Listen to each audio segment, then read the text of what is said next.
தமிழகத்தில் நாடாளுமன்ற தேர்தலுக்கான இறுதிக்கட்ட பிரச்சாரம் இன்று மாலை 6 மணியுடன் நிறைவடைவதால் வேட்பாளர்கள் கொளுத்தும் வெயிலிலும் சூறாவளி பிரச்சாரத்தில் ஈடுபட்டுள்ளார்கள். இதனிடையே அடுத்தடுத்து கருத்து கணிப்பு முடிவுகளும் வெளியாகி தற்போது கள நிலவரத்தை சூடாக்கி வருகிறது. குறிப்பாக இந்த முறை திண்டுக்கல் நாடாளுமன்ற தொகுதி நிலவரம் குறித்து தமிழ்நாடு டைம்ஸ் நடத்திய கருத்து கணிப்பு முடிவுகள் அனைவரின் கவனத்தையும் ஈர்த்துள்ளது. கடந்த 2019ஆம் ஆண்டு நடந்த தேர்தலில் திண்டுக்கல் மக்களவை தொகுதியில் 75% வாக்குகள் பதிவாகின. இதில் திமுக வேட்பாளர் வேலுச்சாமி 7,46,523 வாக்குகள் பெற்றும் 5,38,972 வாக்குகள் வித்தியாசத்திலும் வெற்றி பெற்றார். அவரை எதிர்த்து போட்டியிட்ட பாமக வேட்பாளரான ஜோதிமுத்து 2,07,551 வாக்குகளை பெற்றார். தற்போது தமிழ்நாடு டைம்ஸ் நடத்திய கருத்து கணிப்பில் திமுக அதிமுக வேட்பாளர்களை விட பாமக வேட்பாளர் திண்டுக்கல் திலகபாமா அதிக வாக்குகளை பெறுவார் என தெரிவிக்கப்பட்டுள்ளது. திண்டுக்கல் மக்களவை தொகுதியில் நடத்தப்பட்ட கருத்து கணிப்பு முடிவுகளின்படி திமுக கூட்டணி கட்சியான கம்யூனிஸ்ட் கட்சி 28% வாக்குகளையும் அதிமுகவின் கூட்டணி கட்சியான எஸ்டிபிஐ 15% வாக்குகளையும் பெறும் என தெரிவிக்கப்பட்டுள்ளது. பாஜக தலைமையிலான தேசிய ஜனநாயக கூட்டணி கட்சியின் பாமக வேட்பாளர் திலகபாமா 35% வாக்குகள் பெற்று, அதாவது 3,90,000 வாக்குகளை பெற்று வெற்றி பெறுவார் என கணிக்கப்பட்டுள்ளது. இதற்கு காரணம் டாஸ்மாகிற்கு எதிராக தொடர் போராட்டங்கள் மூலமாக மக்களிடையே நல்ல அறிமுகமான திலகபாமாவிற்கு திண்டுக்கல் தொகுதியில் பெண் வாக்காளர்களின் ஆதரவு அமோகமாக இருப்பதாக கூறப்படுகிறது.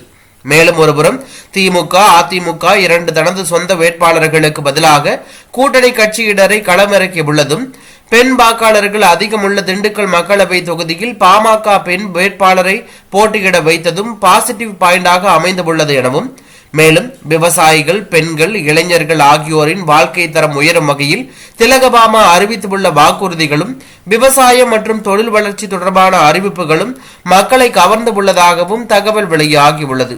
நாடாளுமன்ற தேர்தல் பிரச்சாரம் இன்று மாலையுடன் முடிவடைய உள்ள நிலையில் இறுதிக்கட்ட வாக்கு சேகரிப்பு தீவிரமடைந்து வருகிறது. அந்த வகையில் திருப்பூர் வடக்கு மற்றும் தெற்கு சட்டமன்ற தொகுதிக்கு உட்பட்ட பல்வேறு பகுதிகளில் திருப்பூர் நாடாளுமன்ற அதிமுக வேட்பாளர் அருணாச்சலத்தை ஆதரித்து அதிமுக கழக கொள்கை பரப்பு துணை செயலாளர் விந்தியா பிரச்சாரம் மேற்கொண்டார்.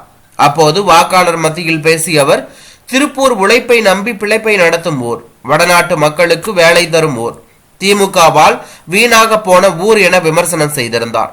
திருப்பூர் மக்கள் அவிநாசி அத்திக்கடவு திட்டம் தந்த அதிமுகவுக்கு ஓட்டு போட வேண்டும் என்றும், 10 வருடம் அதிமுக ஆட்சியில் எவ்வளவு பாதுகாப்பாக இருந்தோம், அதிமுக ஆரம்பிச்சு 52 வருஷத்துல 30 வருஷம் ஆளும் கட்சியாக இருந்தது, மக்களுக்காக வாழ்ந்தாங்க அம்மா. அதிமுக என்ன தவறு செய்தது? மாணவர்களுக்கு மடிக்கணினி கொடுத்தது தப்பா? பெண்களுக்கு தாலிக்கு தங்கம் கொடுத்தது தப்பா? கொரோனா காலத்துல எங்க ஆட்சி தப்பா? ஹஜ் வேளாங்கண்ணி யாத்திரைக்கு உதவியது தப்பா? மத்திய அரசு மேல பழி போடாம மக்களுக்கு நல்ல திட்டங்களை கொடுத்தது தப்பா என கேள்வி எழுப்பினார். திமுக போலி விளம்பரங்களை கொடுத்து மக்களை ஏமாற்றுகிறார்கள். திமுக 3 வருடம் ஆட்சியில் மக்களுக்கு எதுவும் செய்யவில்லை. ஒரு நல்ல திட்டம் கூட திமுக கொண்டு வரவில்லை. அம்மா ஆட்சியிலிருந்து நல்ல திட்டங்கள் நிறைவேற்றி விட்டார்கள். உள்ளூரில் ஓனான் பிடிக்க துப்பில்லாத ஸ்டாலின் டெல்லிக்கு போய் டைனோசர் பிடிப்பாராம் என விமர்சனம் செய்த விந்தியா, திமுக பொய்யான பிரச்சாரத்தை நம்பி உள்ளது. திமுகவில் உதயநிதி 2019 தூக்கி கொண்டு வந்த செங்கலை இப்போதும் தூக்கி கொண்டு வருகிறார். தமிழ்நாட்டு மக்களுக்கு என்ன நல்லது செய்து இருக்கிறார்? நீட் ஒழிப்போம் என்று சொன்னார்கள்.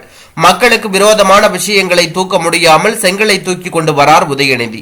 மேலும் பேசிய அவர், நான் தான் தலைவர் என்று ஒரு ஆட்டுக்குட்டி சுத்தி கொண்டு இருக்கு. தேர்தல் முடிந்தவுடன் ஆடு மட்டன் பிரியாணி ஆக போகுது. தமிழ்நாட்டை பொறுத்தவரை பாஜக தாமரை கிடையாது, கருவேல மரம். அதை வளர வளர வெட்டி கொண்டே இருக்கணும்.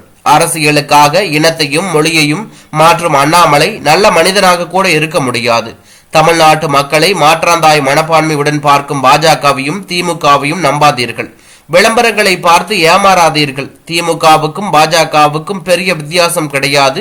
2 கட்சியும் ஏமாற்றுவார்கள் என விந்தியா தெரிவித்துள்ளது அரசியல் வட்டாரத்தில் பரபரப்பை ஏற்படுத்தி உள்ளது.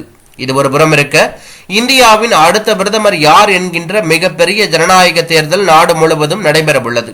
இதில் 7 கட்டங்களாக நடைபெறும் தேர்தலில் தமிழகத்தில் முதல் கட்டமாக வாக்குப்பதிவு ஏப்ரல் 19ஆம் தேதி நடைபெறுகிறது. இதனையடுத்து வாக்குப்பதிவிற்கான இறுதிக்கட்ட பணிகளை தேர்தல் ஆணையம் தற்போது தீவிரப்படுத்தியுள்ளது.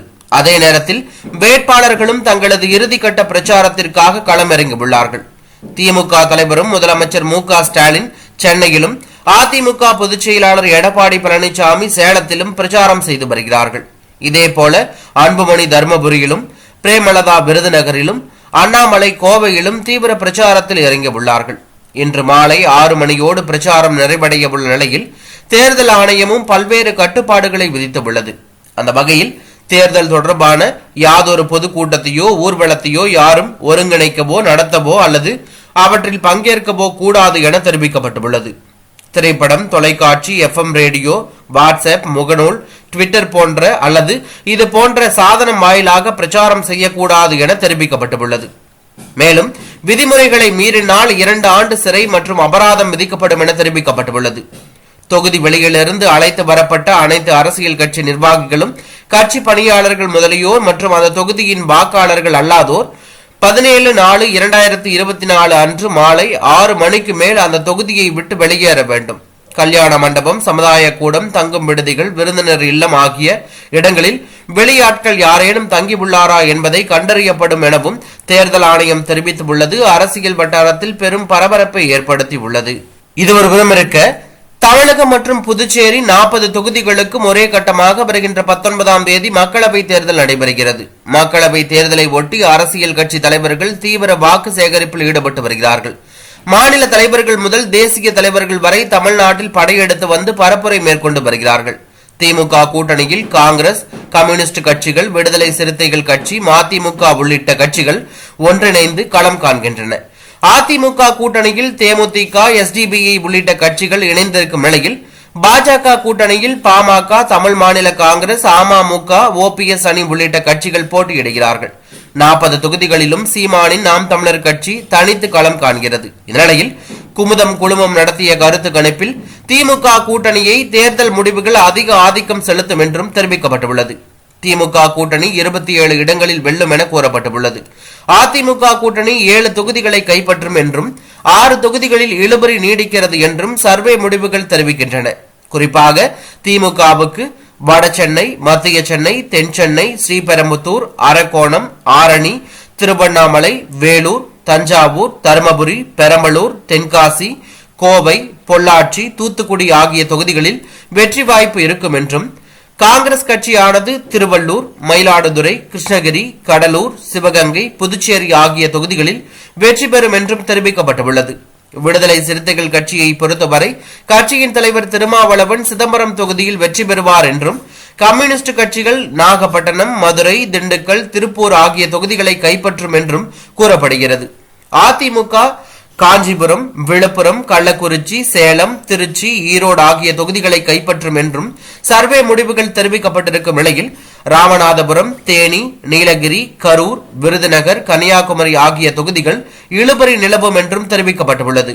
விழுவங்கோடு சட்டமன்ற இடைத்தேர்தலை பொறுத்தவரை காங்கிரஸ் கட்சியே வெற்றி பெறும் என்றும் சர்வே முடிவுகள் தெரிவிக்கப்பட்டுள்ளது. அரசியல் வட்டாரத்தில் பரபரப்பை ஏற்படுத்தியுள்ளது.